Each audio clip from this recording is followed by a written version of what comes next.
Welcome back to the shop. Today I'm going to be building a trellis like this one. Let's get into it. For this project, I will be using some 4-foot pieces of rustic white oak. I chose this because white oak is known to be weather durable, and the short 4-foot lengths work for this project, and they fit in my car. For the horizontal trellis pieces, I will rip the white oak to 1 1/4 inches wide. I think this will be wide enough to give them the strength to hold up to years of use, but narrow enough so they don't screen out the view too much.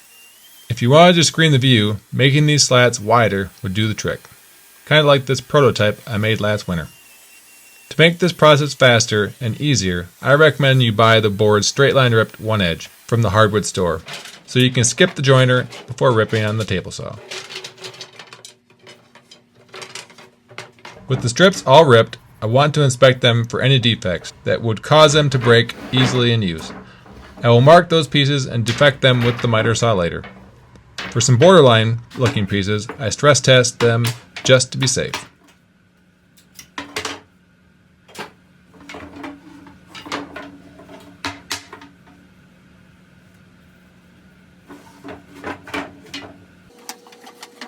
For this trellis, I estimate I will need 22 pieces of 24-inch long by 1 1/4 by 3/4 of an inch thick. Looks like I have 21 pieces. Back to the table saw.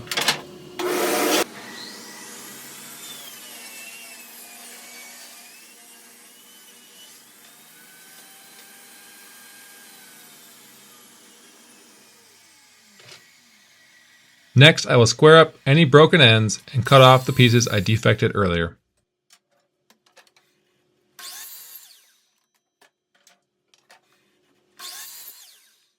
With all the ends square, I will set up a stop block to cut at 24 inches.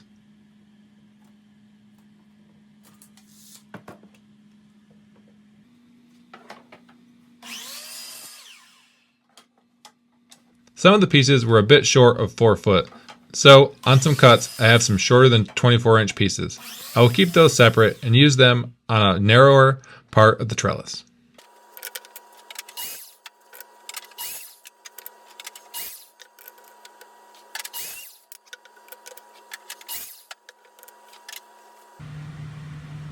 After handling some of the newly made trellis slats, I noticed that the edges were quite sharp.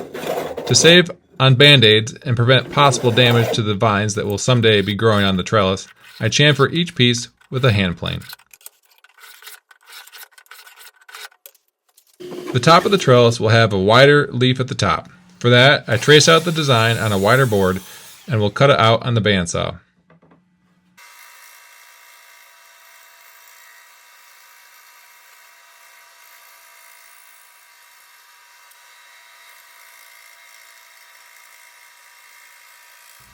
For the vertical post, I will be using an 8-foot piece of treated 4x4. I'll resaw it to 2.5 by 2.5 inches. The spacing for each slat will be about 1 3/4 of an inch. To keep it consistent, we use a spacer block when aligning the pieces.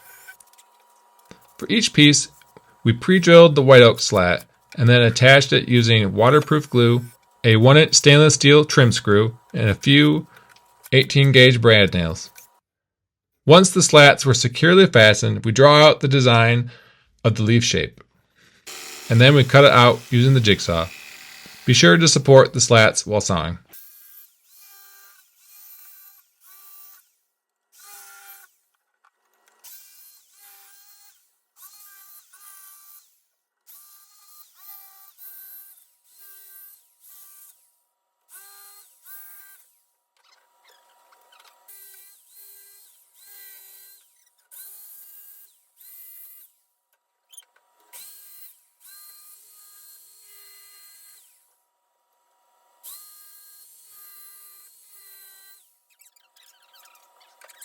I quickly sand to remove any remaining pencil marks and add a stabilizer board that I hope will keep the trellis upright in the November gales.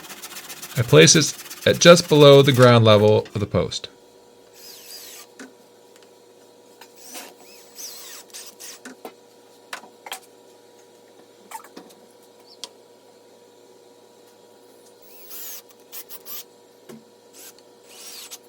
All it needs now is for a couple new plants to grow on it. Thanks for watching.